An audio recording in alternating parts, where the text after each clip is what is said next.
Hello, everyone. Thank you so much for being here. Today, we're going to talk about perfectionism, which is one of the most deeply felt topics that I can discuss with you because it's something I've practiced almost all of my life, and so I am very much have seen all the angles of it, and I'm happy to talk with you about it. The way this is going to work, I'm going to talk for 15 minutes, and then I'm going to open the floor for any questions. You can type those in the Q&A at the bottom of the screen. And then if you would like to come on live for me to coach you in how any of this is working out in your world right now, then just hit the raise hand button and I can bring you on and we can actually discuss it and have everyone benefit from what you have going on in your personal life. And at any point, if any of this is striking you and you want to, and you're like, I want to learn more, there's so much more. And I could talk for hours and hours. I can teach on this for at least 1 hour, more than 15 minutes. But I'm happy to coach you one-on-one in this stuff too. It's really meaningful and really powerful. So we can talk about that too. So let's get started. Perfectionism. I would say that I practiced this habit probably up until maybe 5 to 10 years ago. I realized it was a factor in my life. And I didn't realize it before then because I just thought it was a fact of my life. I was very busy believing all of the thoughts in my head. So it didn't occur to me that they weren't true. It didn't occur to me that I didn't have to think or feel that way. I just thought it was. I just thought that's who I was. It's how it was. That was it. And it's not true. The truth is perfectionism is something that can permeate all areas, and it is something that we can adjust and kind of figure out. So people, I think there's an understanding of perfectionism in two ways. There is the perfectionism that is the person who's really detail oriented, and you think about a project and they're the person that's dotting all of the I's and crossing all of the T's, and they're providing all of the information and not forgetting any of the little things. There are no balls dropped, and nothing's left out, right? Those people call themselves, I used to be something that you tout. I'm a perfectionist, meaning I get all the stuff done.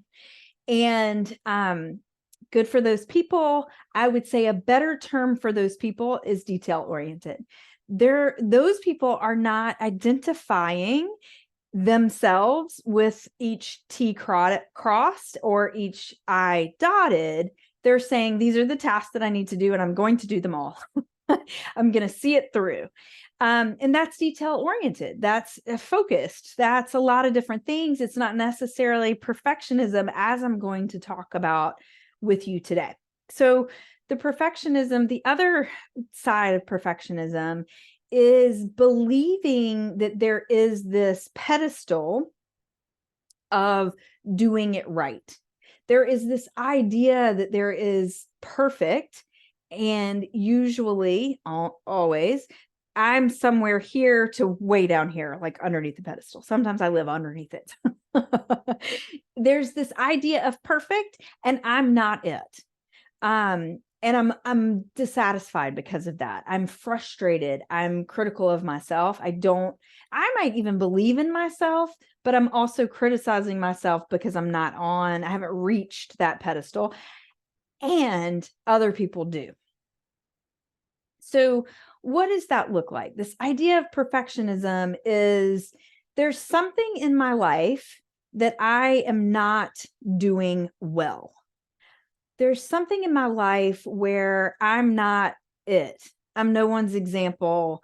I'm not on a spectrum. I'm just not good. And I make that mean something about me. So what does that look like? The thoughts that can create that are, I have to do it right. meaning there is a right and there is a wrong, and I have to pick the right one.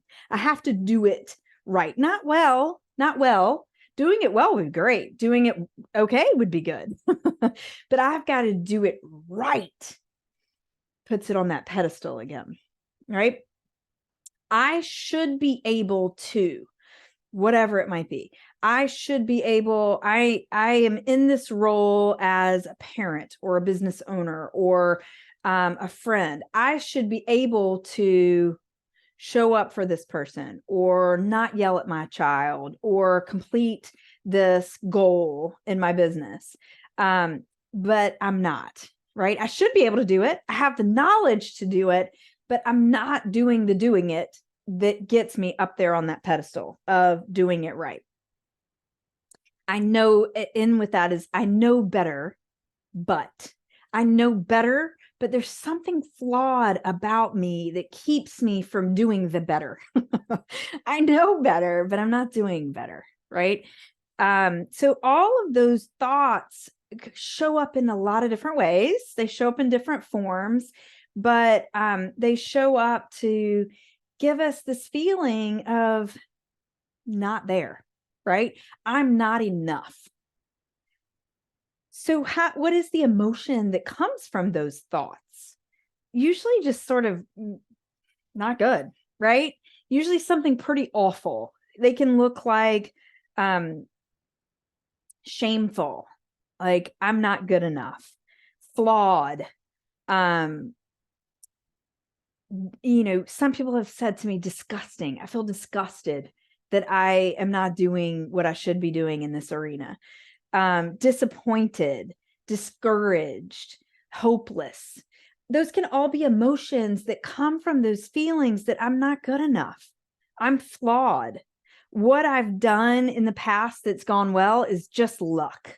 And there are other people that are doing it right, that are like these magical unicorns that have what it takes to be on that pedestal. And that's not me. I'm not it. Right. And so you take those emotions. I've got this thought that I'm not enough. And when I'm thinking I'm not enough, then I'm feeling shame from that.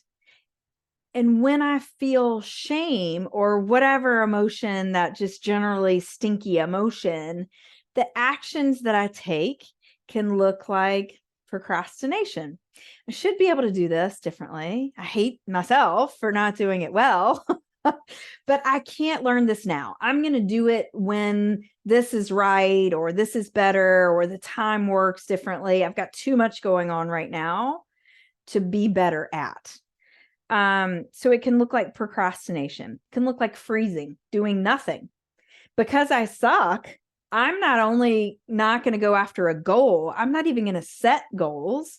I'm not even going to do well what I know how to do well. I'm not even going to do the laundry well, right?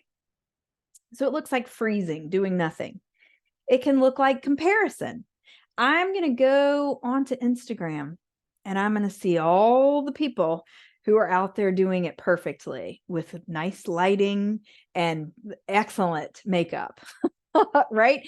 I'm going to compare myself to these people who are only showing me one part of their lives, right? They're only showing me the part that they're doing well. Maybe I'm great at drinking water. So I'm out there on Instagram telling you all the ways to drink water, how to make it beautiful, how to make it fun, how to fill up your glass after you drink the last one so that you're ready. I'm telling you all the tips, but I'm not telling you what a disaster I am in all the other arenas I'm in, right? So we compare ourselves, but in such a limited way, thinking that because someone is perfect on the pedestal in this arena, then they must be some sort of shining light in every arena of their lives, right? So we compare ourselves in these limited perspectives. We go all in. I'm going to go in. I'm going to be perfect. I'm going to go in on this. I'm going to start a new eating program and I'm going to go all in. Right? I'm going to eat all the vegetables. I'm going to eat all the fruits. I'm not going to eat any of the sugar, and it's going to be amazing. But then I quit because I'm not perfect, because it's not perfect, right? And so I fail a little bit, and then I decide to bag it, right? Because I suck, because I'm not perfect, right? It can look like criticizing ourselves, right? Listen, criticizing ourselves, we would never say the words that we say in our minds to other people. It takes on this shade that we just really don't want to see in the natural world. Self-criticism can be so harsh and so ongoing and so brutal that sometimes we believe it's fact. And I want to go back to that over and over today, that sometimes we believe our thoughts, we believe our self-criticism as facts, and then we look for all the evidence to prove that it's true. And I want to offer that it's not a fact, right? My brain, all the things that my brain tells me are not all true all the time. Some of them are true. Some of them are fun. Some of them are stinky and true. Not all of them that are stinky are true. I'm going to tell you how to distinguish. So when I'm thinking that I'm not enough and I'm feeling shameful or discouraged or just generally negative emotion, generally terrible, some of the things that I'm not doing are, I'm not creating a plan I'm not seeing this opportunity to look, to build a skill.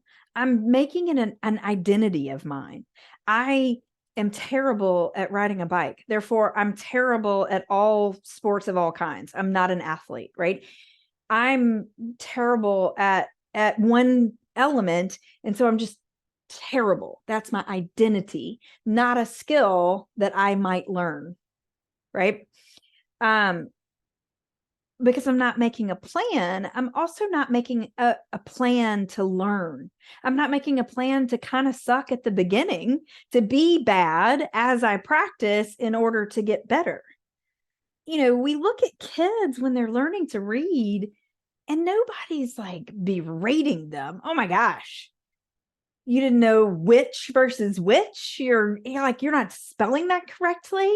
What is your problem, kid? Nobody's doing that, because the English language is crazy. It's hard to learn. It's got all these weird rules that have all these exceptions, right? We're giving all this grace to the children who are learning to be not so great at it as they learn.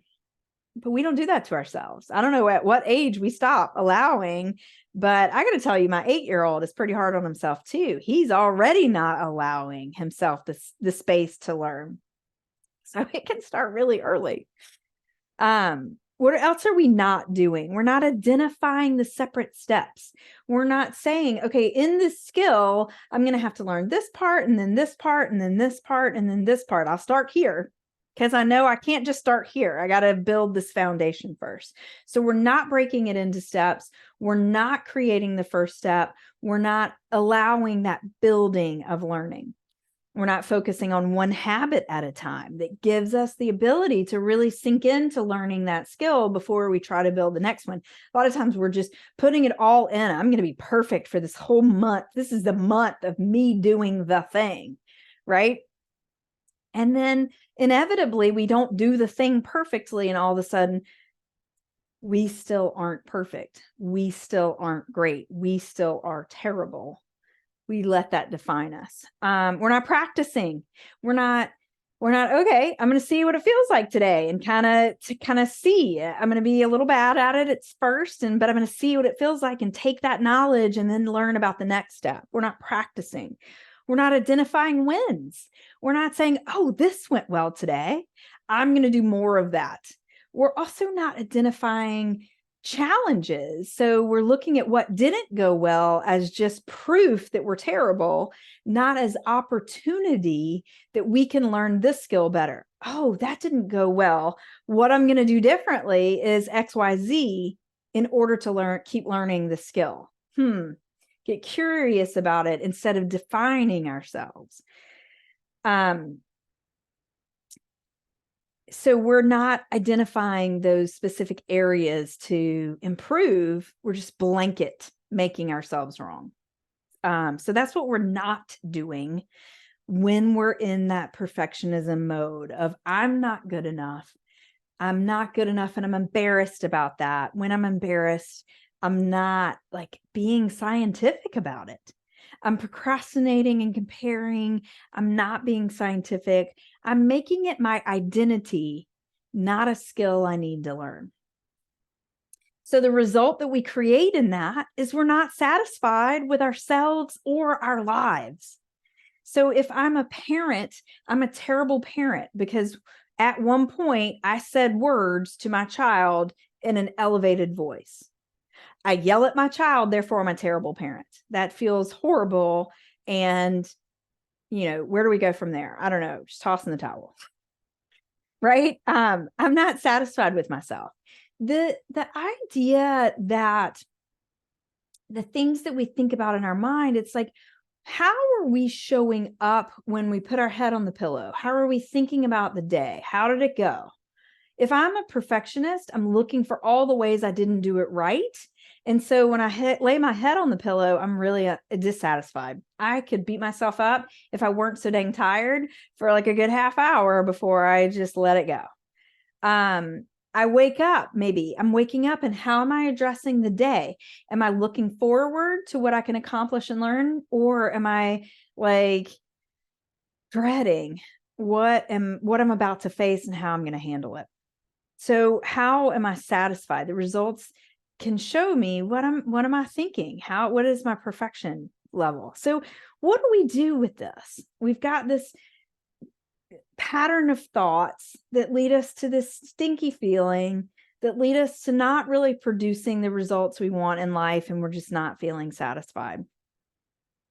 So practical things that you can do with that. Number one is if you look at whatever place that you're not satisfied.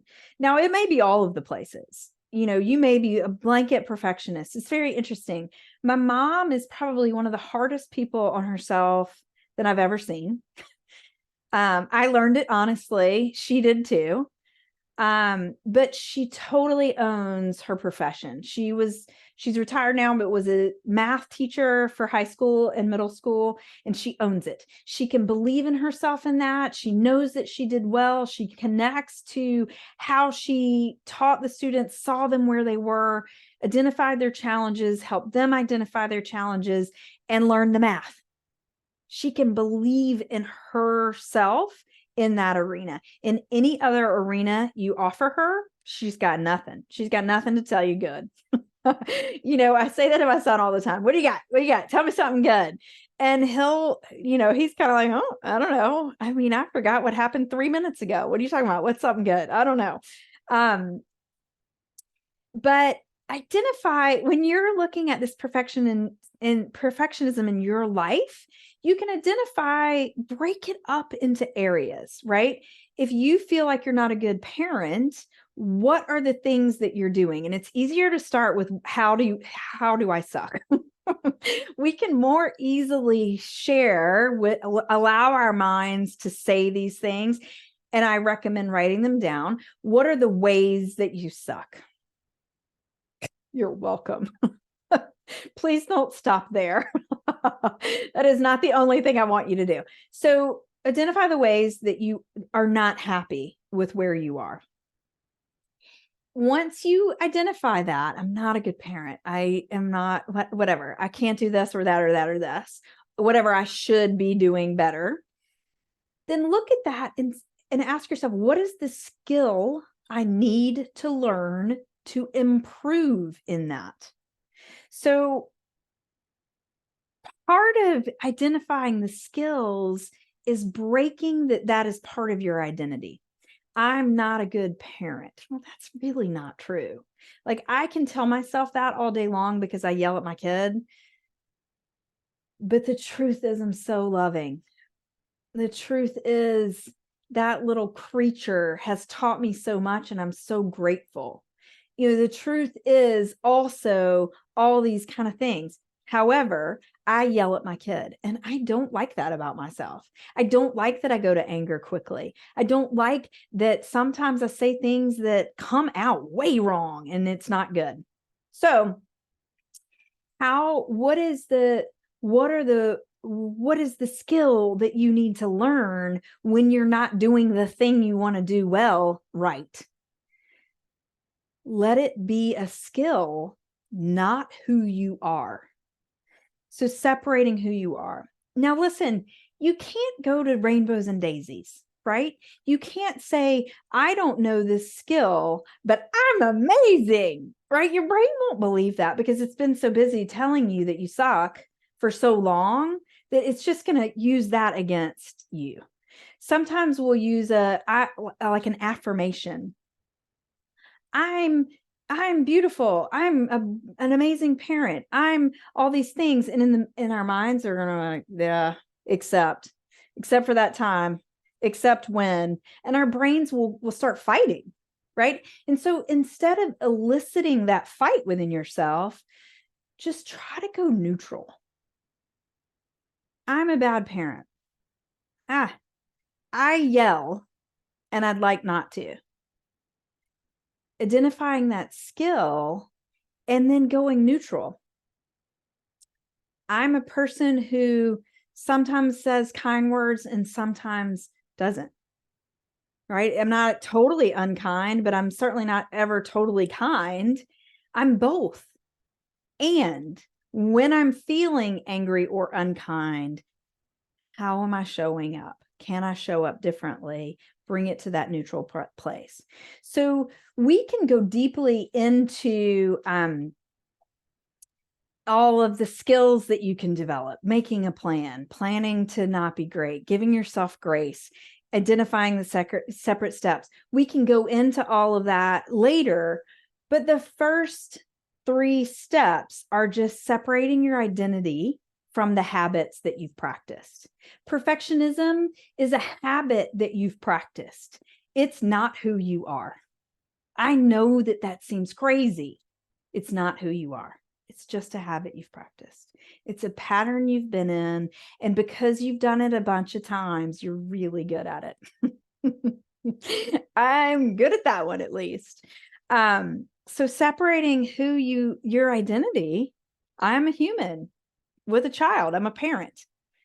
And so I am that, and I do these actions. I have these habits. I have these patterns. So identify the skills that you want to learn is number 2, and then don't try to force it. Go to a neutral place. Those 3 things will start to get you curious about the rest. So I'm going to stop talking because I've talked a little bit longer than I intended to. I could talk about this, as I said, all day long, but what questions do you have? What do you want? Where are you like, yeah, but how do I deal with this in my life? I would love to see that. Just type them right into the Q&A. Okay, this person says, I see what you're saying about all the thoughts in there and believing they're facts. How do aren't those thoughts based on my past? I'm taking this to mean you're saying, aren't they actually facts? And your thoughts about your past are based on your perspective and the way you're thinking about your past. So you can say, yeah, I did this time. Doesn't this mean I'm good at this or I'm bad at this? No, I fell off my bike one time. That means I'm not a good bike rider. No, it means you fell off your bike one time, right? It's actually all it means. That's a neutral statement.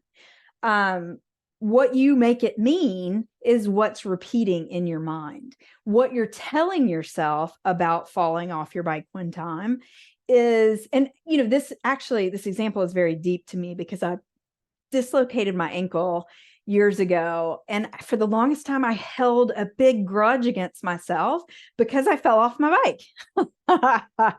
And I made it mean all sorts of ridiculous things about myself. So that's not just a lighthearted example. It's actually one that was meaningful for me.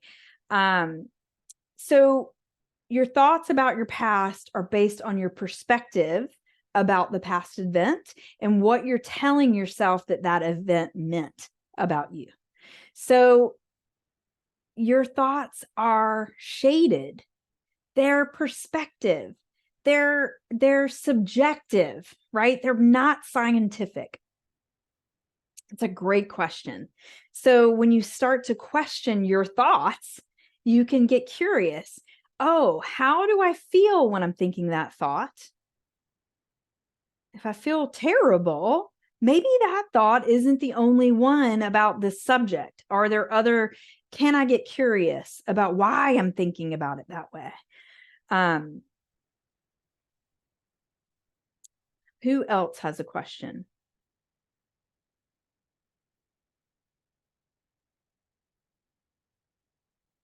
Okay, this person says, I find myself in this pattern 1,000 times a day. I'm having all these thoughts about I should be perfect 1,000 times a day. How do I make it stop? Right? It's a great question. That's not the objective. The objective is not to make it stop, because the truth is it's going to come. We're always going to have, our brain's always going to offer stuff, and we're always going to have to evaluate it. So the goal is not to make it stop. It's not going to be perfect. It's not going to be perfect. You're not ever going to get to the point where all of your thoughts are pure and lovely and wonderful and self-affirming, and non-judgmental. It's not going to happen. We have 60,000 thoughts a day.